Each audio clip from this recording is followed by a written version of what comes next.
Well, now we come to one of the bigger panels of Comic-Con, and that is saying something considering all the high-profile stuff that was here this year. Now, this particular panel had to do with the Flash. I mean, the Flash was the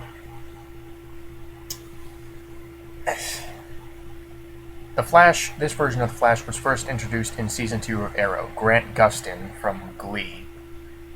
He guest starred as this forensic scientist named Barry Allen from the Central City Police Force. He came in as a consultant for a case that Oliver Queen and Felicity were working on, and in the process, he not only learned the identity of the Green Arrow, but also at the end of the two-part introductory crossover thing. I don't even know. It's at the end of his guest star.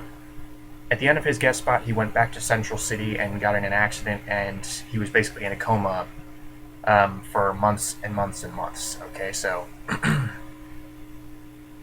so that kind of paves the way for him to wake up with these metahuman powers as the Flash. In addition, we also got another guest spot by two members of the Flash during one of Deathstroke's rampages later in season 2. These of course being Caitlin Snow and Cisco Raymond. Okay, so so those two characters will appear in the Flash TV show, and it's developed by Greg Berlanti and Andrew Kreisberg from Arrow, but instead of Mark Guggenheim, they have Jeff Johns on board. Jeff Johns, the prolific comic book writer. So, and it has been revealed that it's going to share the same universe as the Arrow TV show. However, they have stressed that it's going to be appropriately different. Okay, so this is another show that I have sort of a wait-and-see attitude toward. I'm slightly more optimistic about this than I am about Gotham. Not to say anything against the people working on either one of them, but it's just that, like I said in a previous video, the Batman setting and his rogues gallery have seemingly been done to death. The Flash is ground that is significantly less tread. I mean, the Flash and his rogues gallery haven't really been seen in the mainstream up to this point, except for the 90s Flash TV show, which John Wesley Shipp is going to play Barry's father in this. So, how appropriate is that? In terms of the casting, it's interesting because they aren't really getting any high-profile, big-name Hollywood stars, which that's the biggest thing that I'm impressed with in regards to all these comic book TV shows that are coming out, is that they're not getting these huge stars. I mean, back in the day, in order for a comic book movie to get off the ground, you had to have these big name A-list names attached and have them at the forefront of the marketing. That's what happened with Richard Donner's Superman. They had to market it as this has Marlon Brando as Jor-El and Gene Hackman as Lex Luthor. In fact, I think their names actually came before Christopher Reeve's name in the opening credits.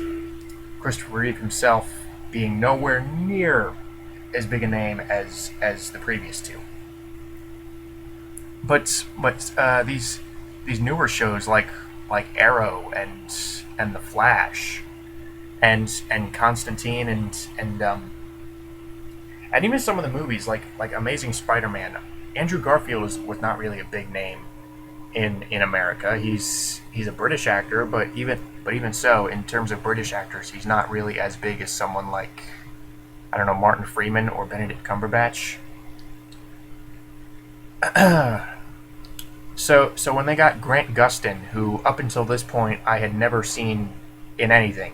I have never seen a single episode of Glee in my life, nor do I have any desire to, frankly. It's just not my show.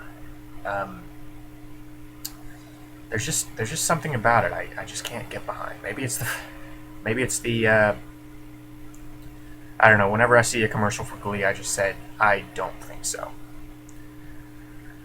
For what it's worth, I enjoyed Grant Gustin in his guest spot on Arrow. The same can be said for Danielle Panabaker and Carlos Valdez as Caitlin Snow and Cisco during their later guest spot.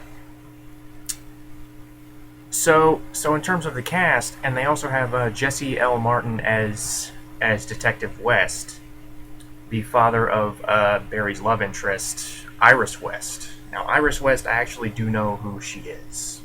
I'm not that well versed in the Flash mythos. I have a general idea of some of his bad guys, and I know who Barry Allen is. I know who Wally West is, but I never. I was never really as into the Flash as I was with Batman or Superman, and I think I get on the mainstream public for this is where I actually catch myself being a little hypocritical, because I rag on the mainstream public for not knowing who these other more obscure superheroes are, and then here I am saying I'm not really that well versed in this character or his rogues gallery. So right away, the footage that they have shown thus far, the images and the interviews, all indicate that this is going to be a somewhat different animal than the Arrow TV show. The Arrow TV show is definitely more in the line of this grittier, hyper-realistic setting, like the Christopher Nolan Batman movies, except a bit more colorful, a bit less bleak looking than the Christopher Nolan Batman movies. I mean, obviously you have the colorful costumes, but they're darkened just enough to where it's not depressing, while at the same time you can take them somewhat seriously. Okay, so Arrow has always been this very gritty interpretation of the Green Arrow mythos. Now the Flash, just in concept, kind of compromises that, because everything that has been shown thus far in Arrow has had some basis in reality. I mean, I say that, and obviously you can point to stuff like the Mirakuru and whatnot being these sort of impossible concepts. Mirakuru, in essence, being Venom from Batman, the Venom serum from Batman. But I digress. There are certain more fantastical concepts like that introduced, but even then, it has a scientific explanation. Okay, it's a fictional explanation, but it's an explanation. It has some basis in hyper reality. With the Flash, that is immediately tossed out the window, because now you're taking something superhuman. You are taking a more conventional example of a superhero, because the Green Arrow, like Batman, doesn't have any powers. The Flash runs at super speed, and a lot of his rogues gallery are beyond the realm of realism. I mean, Professor Zoom, who is basically the reverse Flash. You have Gorilla Grodd. You have Killer Frost. Okay, all of these guys, Firestorm. All of these characters are just are pretty. I don't want to say zany, but definitely more in the realm of fantasy than someone like Deathstroke in Arrow, or Merlin in Arrow, who again don't have any powers. So that has always made me a little nervous when they announced that they were going to introduce Barry Allen and have the Flash TV show take place in the same universe as the Arrow TV show. I said, is that going to compromise the atmosphere of Arrow, what they have strived to build over 2 seasons? And they have stated that they are going to do crossovers and guest stars from each show. So each show is working in close conjunction with the other.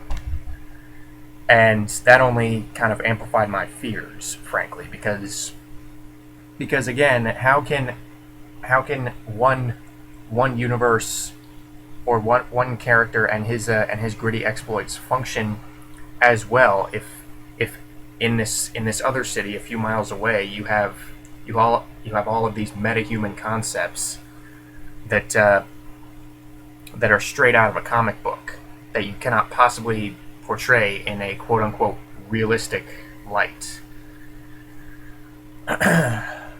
But I guess we'll just have to wait and see, because like I said, what I've seen thus far in terms of the performances and in terms of the enthusiasm of the people involved, and just the people involved in the creative process.